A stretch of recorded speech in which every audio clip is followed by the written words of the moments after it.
Génibet, Paris-Picardie. En ce moment, profitez de 250 € de bonus de bienvenue.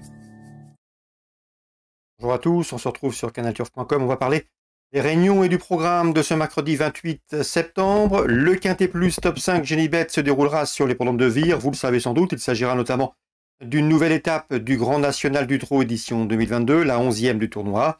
Nous nous pencherons également sur la réunion 4, celle qui se déroulera sur les l'hippodrome de Toulouse, où j'ai pu converser avec des entraîneurs y participant avec des chances. Je pense notamment à Stéphane Prioul ou encore Noël Langlois qui lui aura plusieurs partants. On commence donc l'émission par le Quintet Plus Top 5 Génibet de ce mercredi 28 septembre. J'en profite également pour vous indiquer qu'il vous est toujours possible de liker et de partager cette émission. Concernant ce quintet, a priori, nous avons une base de jeu solide avec le 11 Pharrell Seven. Vous le connaissez, il a couru 13 quintets, il y compte 8 victoires et 3 places. Il reste sur plusieurs succès, 4 d'affilée, dont celui obtenu dernièrement à Mêlée du Maine, facilement dans une autre étape du GNT. Une nouvelle fois, c'est la base de jeu, le 11 Pharrell Seven. Quid de l'opposition? Je lui ai opposé en priorité le 5 Fakir de Mahé, qui lui aussi réalise une bonne saison, une bonne année. 3 succès pour lui en 2022. Une victoire notamment dans l'étape du GNT à Pornichet, où il devançait 6 de ses rivaux du jour, de quoi lui valoir ici de nombreux supporters. Le 11 et le 5, les favoris incontournables de cette étape du GNT à Vire. Attention également numéro 13, Echo de Chancy, qui n'a plus à faire ses preuves à ce niveau. 2 victoires et 12 places pour lui en 18 quintés courus. C'est un bon finisseur, un bon droitier. Sa chance est prépondérante. Le 14, Fairplay d'Urzy, n'est pas un modèle de sagesse. Mais attention, dans un bon jour, il est parfaitement capable d'accompagner les précédents cités. Il l'a prouvé à diverses reprises. Le numéro 16, c'est Fakir de l'Euro, le cheval de classe du lot. C'est vrai qu'il devra composer avec un rendement de distance, 50 mètres. Ça semble compliqué pour la victoire. Mais vu son potentiel, une place dans le quintet peut lui revenir. Attention également numéro 3, Eddie Dupomereux, qui compte déjà 3 places en 6 quintets courus, 5e d'un quintet récemment à Vincennes. Il profitera de sa forme pour essayer de faire aussi bien ici et pourquoi pas mieux. Le numéro 1, Fragonard de l'eau, est un cheval qui, à mon avis, est barré pour la victoire, mais il a pris des places cette année dans le GNT, se classant 4e au Croisé-la-Roche et 5e ensuite dans la foulée à Laval. Lui aussi se tiendra en embuscade. J'ai également retenu le numéro 8, Air Delios, qui une nouvelle fois se présente au départ d'une étape du GNT. Elle a été constante et volontaire, voire même staccanoviste cette année dans ce GNT édition 2022. Une constance et une régularité qui lui permettent de figurer actuellement en tête du classement général provisoire. Elle se déplace ici à Vire avec la ferme intention d'engranger de nouveaux points dans ce challenge et ainsi conforter sa pole position, sa première place au classement général. Résumé chiffré pour cette étape du mercredi 28 septembre à Vire, étape du GNT bien sûr.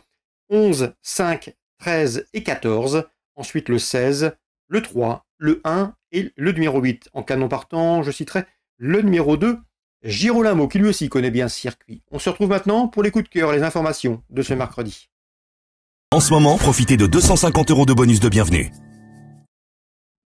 On se retrouve pour les coups de cœur et les informations de ce mercredi 28 septembre. Il y aura 2 volets, le premier concernant l'hippodrome de Vire et le second concernant l'hippodrome de Toulouse qui propose la réunion 4. 2 réunions consacrées aux trotteurs. Concernant Vire en réunion principale, réunion 1, j'aime beaucoup dans la 4e le 402, un télo d'érable, et ce pour différentes raisons. Je vous invite à le jouer notamment chez notre partenaire Génibet qui propose différents types de paris. Et ce 402 me plaît beaucoup, pourquoi? Puisqu'il a déjà gagné sur ce tracé au mois de mai. Et j'ai bien aimé également sa victoire obtenue cet été sur les l'hippodrome du Mont-Saint-Michel où ce jour-là, il n'a eu besoin de personne, il a créé ses distances avec le reste du peloton. Et il a vécu sur son avance, s'imposant facilement. C'est un cheval assez impétueux, mais s'il est sage et bien discipliné, il peut s'imposer de bout en bout. Le 402, un télo d'érable, mon favori dans cette course. Je lui associerai dans cette épreuve, toujours pour d'éventuels paris combinés sur Génibet, le numéro 11, à savoir c'est Iris du Perche, un cheval qui est estimé par Vincent Seguin, et qui ici doit pouvoir bien faire, d'autant qu'il sera pieds nus. Concernant Loïc Vaubert, son interview est disponible sur canalturf.com. Eh bien, sachez qu'il présente dans une épreuve en fin de programme, le 817, c'est Huelba du Pérouzel qui lui fait plaisir cette année. J'en veux pour preuve ses 6 dernières courses. Elle a signé en effet 4 victoires et 2 places de deuxième. Cette fois-ci, ça se complique un peu. Elle affronte les mâles, elle doit rendre la distance, mais elle est restée au mieux, elle sait démarrer vite, elle est assez pratique, et elle va faire un bon dernier kilomètre. Il ne serait pas surpris de la voir à l'arrivée, sachant qu'elle aura un bon engagement prochainement réservé aux juments. Un bon programme l'attend au cours des prochaines semaines, et en plus, elle a de bonnes lignes. Le 817, Huelba du Pérouzel, à inclure à mon avis dans des jeux élargis, que ce soit pour des combinaisons à 4 chevaux. Attention également au numéro 6 dans cette épreuve, c'est un cheval que j'aime beaucoup. C'est Houston Tuileries qui a remporté 3 de ses 4 dernières sorties, qui est gagné à Vincennes, un cheval dur à l'effort. Le numéro 12 également, Apilov, est estimé par son entourage, et le cheval a parfaitement les moyens de s'imposer dans ce lot. Et le numéro 11, que je vous conseille également dans vos jeux couplés, et l'autre jeune qui a déjà montré de belles choses, un cheval à mon avis qui est en retard de gain. Donc la 8e, le 17, oui, peut-être pour une place, mais je lui opposerai certainement le 8, le 11 et le 12, ça c'est pour Vire. Concernant Toulouse en Réunion 4, on peut parler dans la première de Noël Langlois, il présente le 109, instinct grave, le cheval a des problèmes de santé, des problèmes pulmonaires, il effectue une course de rentrée, il aura ensuite de meilleurs engagements. Ce n'est pas une priorité. Donc pas de 109 dans cette épreuve d'ouverture à Toulouse, je lui préférais donc le 105, Hino de Lupin, un cheval estimé par la famille Marmion, par Jean-Paul Marmion notamment, un cheval qui va vite monter les échelons. Je lui associerai les deux protégés de Yvan Lacombe, le 106 et le 101, à savoir c'est Icare Duberil et Igor Duplantis. Donc pour moi, la première, je vous conseille en jeu simple le 105 et pour les couplets, le 6 et le 1. Le 109, on verra plus tard.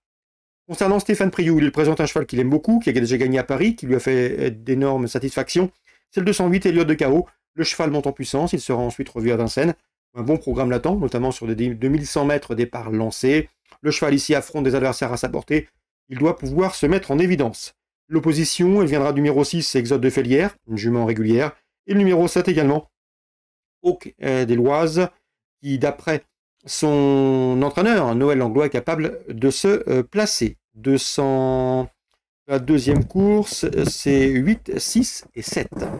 Concernant la 7e, Noël Langlois présentera sa meilleure chance du jour avec le 708 Gladys Tartifume. Elle a vraiment tout pour elle.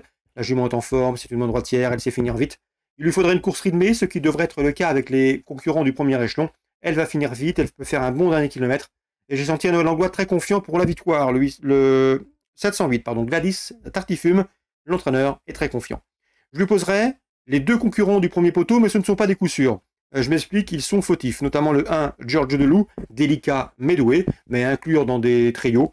Et le numéro 2 également, Glisse du Courtillier, puisque j'ai pu converser dernièrement avec Benoît Beluse, son entraîneur, qui est basé en Bretagne, et sa fille, elle, entraîne dans le sud-ouest. Et Glisse du Courtillier est une jument sur laquelle il compte des espoirs tout au long de l'automne, et elle pourrait bien faire afficher une cote très intéressante à l'arrivée de ce trio. Une cote d'outsider est en effet annoncée sur ce 702. Donc mes trois préférés, le 8, Gladys de Tartifume pour la victoire et pour les bases de jeu. Et dans vos trios et champs réduits, pourquoi pas inclure le 1 et le 2. Deux outsiders, deux chevaux fautifs, mais deux chevaux qui n'ont pas les gains en rapport avec leur potentiel respectif. 701, 702, préférence pour le 708. Voilà pour les coups de cœur de ce mercredi 28 septembre. Rendez-vous demain pour une nouvelle émission. Génibet, Paris Picardie. En ce moment, profitez de 250 € de bonus de bienvenue.